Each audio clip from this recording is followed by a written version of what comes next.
Hi,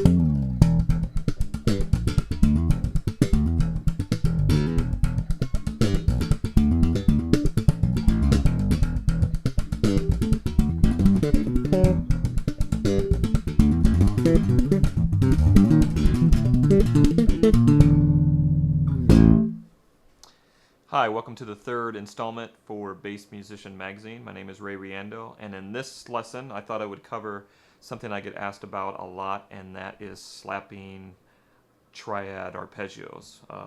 Arpeggios in general, but one that I'll talk about today, the triads.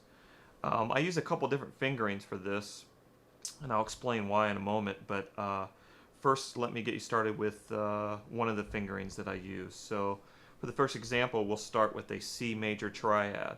So the only notes I'm using are the root, the third, the fifth, and then the octave. And how I'm doing this, facilitating it for slap, is that it's kind of like doing two groupings of three, which work good. You heard me doing with a couple of the riffs, like the triplet feel over the top. And the first three notes of this pattern that we're going to play here for our C major would be the open string. I'm using it as a pickup note to hammer on to the actual tone that I'm going for, in this case the C major, the root C major. And how I'm attacking it is the thumb, and then I'm hammering on to that root, the third. Then right after that, I'm going to hit the third, and I'm going to pop it with my first finger. So the first three notes are a sequence of thumb, hammer, pop, thumb, hammer, pop. Now the cool thing is I use that same technique for the next three notes, which will be the third, the fifth, and the octave. So I'm going to hit the third with my thumb, the fifth is hammered, and then pop the octave. 1, 2, 3, thumb, hammer, pop. So the two together are thumb, hammer, pop, thumb, hammer, pop.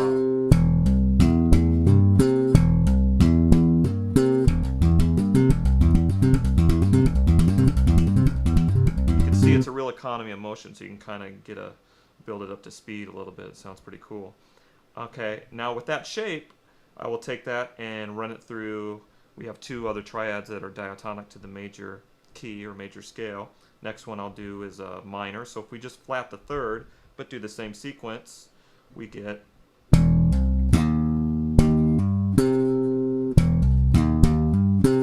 we have C minor.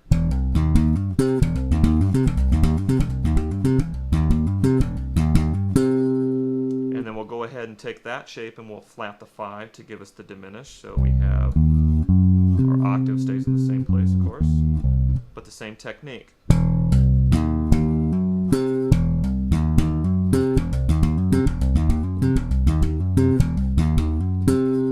Now, you got your three shapes. What I would suggest doing is maybe starting with the C on your A string, and you can do this on 4 string, of course, and just take that pattern and keep your roots of the major scale on the A string, and you can facilitate each of the patterns. So if we go up diatonically, of course we got the 1 chord is C major, 2 is D minor, E minor, F major, G major, A minor, E diminished, C major. You can take it back down.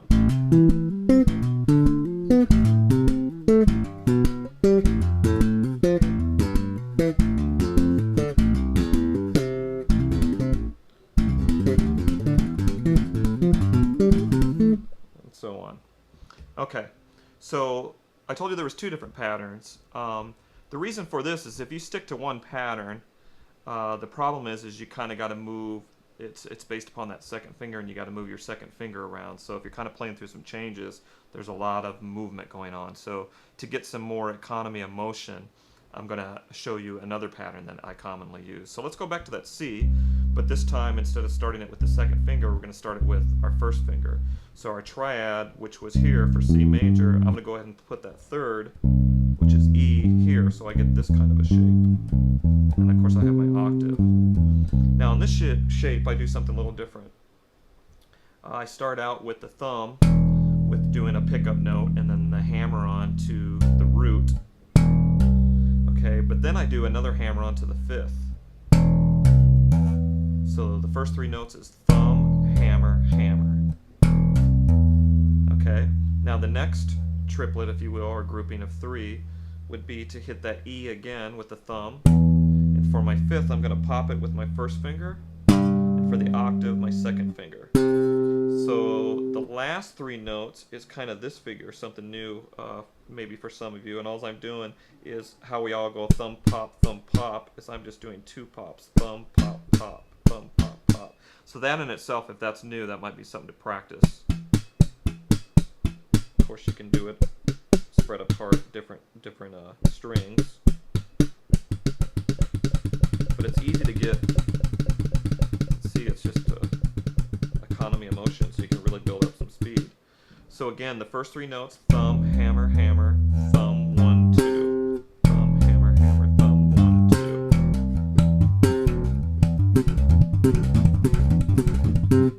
2. Same sound. Two ways to play it. Okay, then of course we can make it minor, flat the third.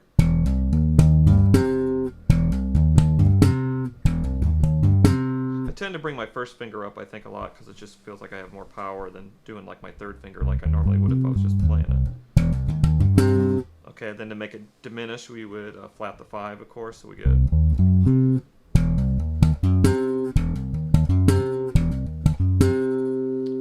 And then again, I would take it through the pattern. Do your 1 chord, C major, D minor.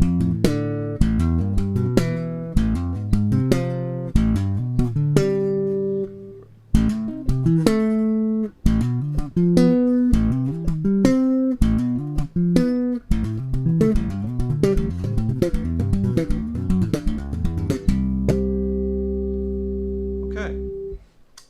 Now let me show you something where I'll show you a little lick of when I put two of those patterns together. So this is a favorite of mine. I was kind of in the beginning when I was jamming, I did this lick, part of a lick that was triplets.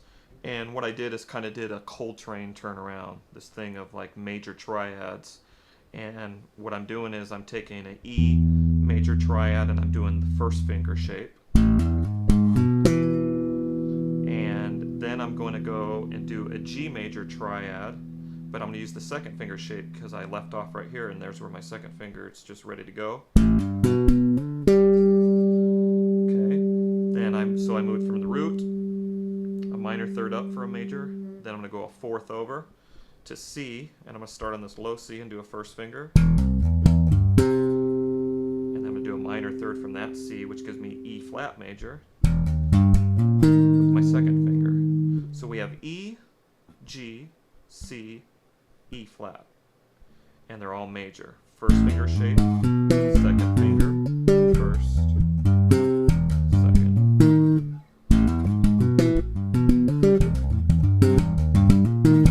And I'm resolving on the E. So if I build this up with a little tempo.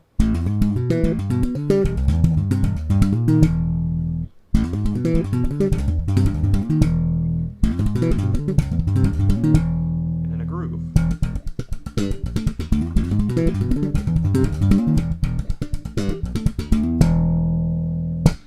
So there you have it. Triad arpeggios. Enjoy.